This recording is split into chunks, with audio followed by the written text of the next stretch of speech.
હિન્દુ હૃદય સમ્રાટ શૂરવીર મહારાણા પ્રતાપસિંહ કે જેમને પોતાનું જીવન ભારત માતાની અને સનાતન ધર્મની રક્ષા માટે અર્પિત કરી દીધું.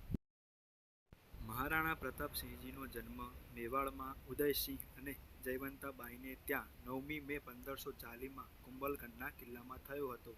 મહારાણા પ્રતાપસિંહજી ઉદયપુરમાં સિસોદિયા વંશના રાજકુંવર હતા, જે રાજપૂત કુળ કહેવાતું હતું. તેમના કુળદેવતા એકલિંગજી મહાદેવજી છે. તેમના ઘોડાનું નામ ચેતક હતું. એમનું નામ ઇતિહાસના પાને અમર થઈ ગયું છે. મહારાણા પ્રતાપ અનેક વર્ષો સુધી મુઘલ અકબર સાથે પોતાનું સામ્રાજ્ય ટકાવી રાખવા માટે ખૂબ સંઘર્ષ અને યુદ્ધ કર્યા હતા. ઈસવીસન 1579 થી લઈને 1585 સુધી ઉત્તરપ્રદેશ, બંગાળ, બિહાર તથા ગુજરાતમાં મુઘલ પ્રદેશોમાં વિદ્રોહ થવા લાગ્યો અને અકબર આમાં ગૂંચવાઈ ગયો હતો.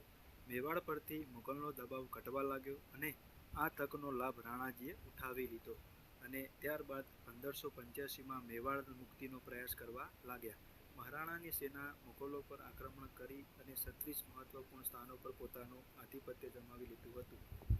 હલ્દી ઘાટીનું યુદ્ધ ઇતિહાસના પાને અમર થઈ ગયું છે અને 1576માં હલ્દી ઘાટીના યુદ્ધમાં મહારાણા પ્રતાપ સાથે મળીને 22,000 રાજપૂતોએ મુઘલ સરદાર માનસિંહની 80,000ની ટુકડી સાથે યુદ્ધ કરીને રાજપૂતોને દુશ્મનથી બચાવ્યા હતા.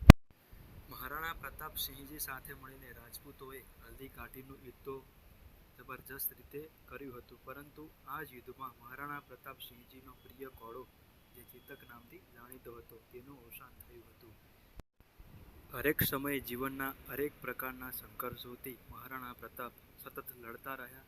તેમનું જીવન આપણા માટે એક ગૌરવપૂર્ણની વાત છે, પ્રેરણાદાયક છે. મહારાણા પ્રતાપસિંહજીએ અનેક પ્રકારના સંઘર્ષ તેમજ યુદ્ધો કર્યા અને પોતાનું જીવન ભારત માતા તેમજ સનાતન ધર્મની રક્ષા માટે અર્પિત કરી દીધું અને ત્યારબાદ 19 જાન્યુઆરી 1597માં મહારાણા પ્રતાપસિંહજી અવસાન પામ્યા.